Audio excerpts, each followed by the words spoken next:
Hey guys, welcome to the Reparenting Daily podcast, your daily guide for inner child healing. This podcast helps you establish a consistent reparenting routine and is divided into 3 sections. The first is a daily reading, the second is a discussion of that reading followed by suggested journal prompts, and the last section is a peaceful meditation for closing.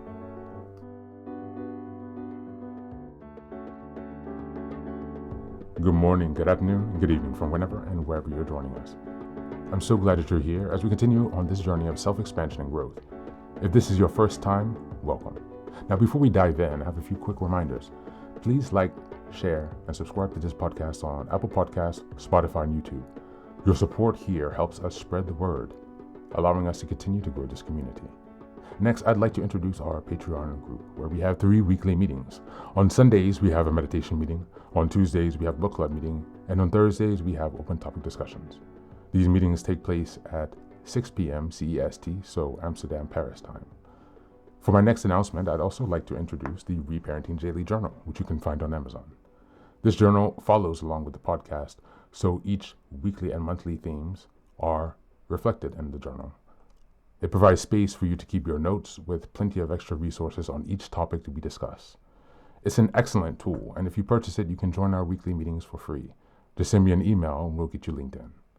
For the last announcement, I'd like to introduce one of my most meaningful creative projects, a 3-volume series entitled Fairy Tales for Reparenting. Now, you might be wondering, why fairy tales? Aren't those just for kids? But through my personal healing journey and in studying the work of Carl Jung, Marie-Louise von Franz, and other spiritual and psychological traditions, I've come to see fairy tales as powerful symbolic maps for transformation. They carry deep, timeless wisdom, especially for those of us doing the hard work of reparenting ourselves. The series follows the structure of the hero's journey. Volume 1 explores the wounded child, stories of loss, betrayal, and innocence. Volume 3 is about the trials of endurance, cunning, and self-discovery. And Volume 3 is the return, stories of transformation, power, and wholeness.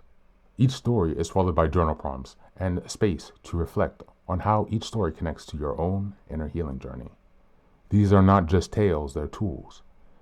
They're an invitation to connect with the part of you that still believes in magic and possibility and healing.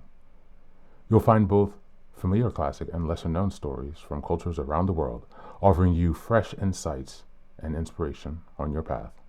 All 3 volumes are now available on Amazon. Your support means so much to me, not just for this project, but for the larger mission of helping myself and others reconnect inwardly. Reparenting is like nurturing a bonsai tree. It's not fast, it's not flashy, but with care, patience, and consistency, it will transform you. Thanks so much for being here and for supporting this work, and also for committing on your personal journey of self-expansion. Now, without further ado, let's dive into today's practice. Today's reading is from the ACA Daily Meditation, Strengthening My Recovery. Just as a reminder, we're in July, and the theme for this month is Establishing Boundaries and Assertiveness. We're in week 2, which is July 8th until the 14th. And the theme for this week is Learning to Say No. This reading is from July 11th, and it's called Trait 8. We became addicted to excitement. Big Red Book, page 16. For most people, a lot of things can create excitement. Seeing a new movie, having an old friend visit, preparing a holiday, shopping, getting a new pet, celebrating birthdays, and even sex. But the problem for many adult children is that our need to create excitement in order to feel alive. Too often this is done in a negative way that harms us and our relationships. In adulthood, these addiction to excitement can play out in many ways, including starting frequent arguments with a spouse, having an affair that creates excitement and then pain, playing extreme sports because we crave the adrenaline, or using drugs or alcohol to feel up.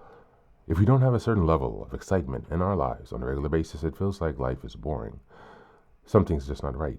We're missing out, or maybe we're just not loved. In recovery, we can identify the ways in which we create excitement that harms us and our loved ones. When we then learn to stop ourselves before we go over the line.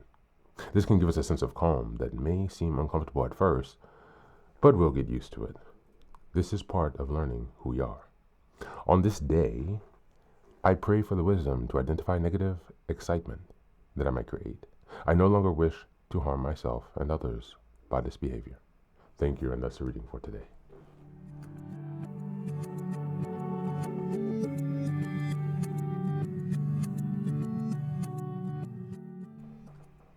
Welcome back, welcome back. Many adult children grow up in homes ruled by chaos, unpredictability, and emotional extremes. Over time, we might have internalized that drama equals connection, intensity means aliveness, and peace must mean there's something wrong. This is a trauma pattern that wires our nervous system to seek out an emotional roller coaster even at our own expense.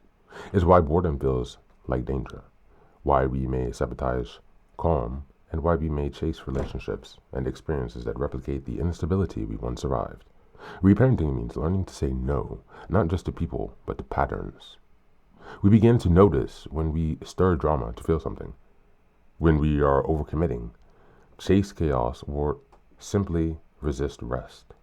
Slowly, we create new forms of aliveness rooted in truth, safety, and gentleness. We give ourselves permission to feel peace without guilt, to enjoy calm without anxiety, and to redefine excitement as the joy of building a stable life that does not harm us or those we love.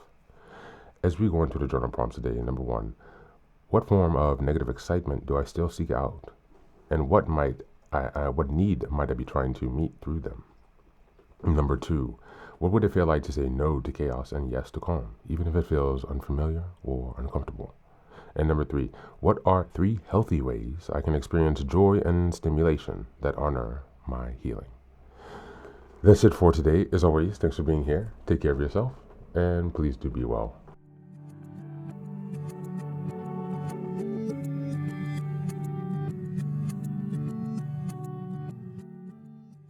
Welcome back, welcome back. Now, this is the third and final section of the daily podcast. This is your silent meditation. Please go ahead and find a space where you can be comfortable and undisturbed, where you can relax and spend some time with yourself for this 10-minute silent meditation.